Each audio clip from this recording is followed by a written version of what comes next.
आज की शुभ दिन की आप सबको बहुत बहुत शुभ मंगल कामना। आपके समक्ष चर्चा चल रही है 11 गंधर की, जिसमें आज आप सुनेंगे हमारे 9वें गंधर, जिनका नाम है श्री अचल भ्राता जी। अचल भ्राता जी कौशल देश के रहने वाले थे। ये भी ब्राह्मण परिवार से बिलोंग करते थे और इनका गोत्र था हारित्र नामक गोत्र। जिस समय इनका जन्म हुआ, इनका जन्म का नक्षत्र था उत्तराषाढ़ा नक्षत्र और इनकी माता का नाम था नंदा और पिता का नाम था वसुदेव। एक बार जब भगवान महावीर के समोशरण में पहुंचे और अब भगवान महावीर ने इनको देखते ही कहा कि अचल भ्राता, क्या तुम्हारे मन के अंदर पुण्य और पाप को लेकर शंका है? क्या तुम्हारा मन इस बात को एक्सेप्ट नहीं करता कि पुण्य और पाप नामक कोई चीज होती है?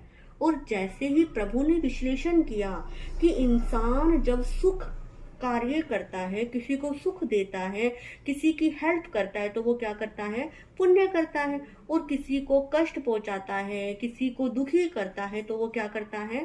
पाप करता है।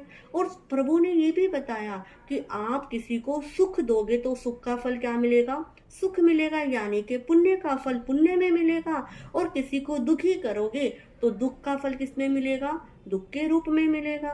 तो भगवान महावीर ने इनको समझाया कि जीव जैसे कर्म करता है, यदि शुभ कर्म करता है तो पुण्य है, अशुभ कर्म करता है तो क्या होता है? पाप होता है। इस प्रकार भगवान महावीर से अपने मन की शंका को दूर होने के बाद ये अपने 300 शिष्यों के साथ 46 वर्ष की उम्र में प्रभु के चरणों में इन्होंने जैन भागवती दीक्षा को क्या कर लिया था? स्वीकार कर लिया था। और दीक्षा स्वीकार करने के बाद जीवन के अंतिम पड़ाव यानी के 72 वर्ष की आयु में 1 मास का अनशन संथारा स्वीकार करके ये सिद्ध बुद्ध और मुक्त हुए। तो बोलिए हमारे 9वें गंधर श्री अचल भ्राता जी की जय हो।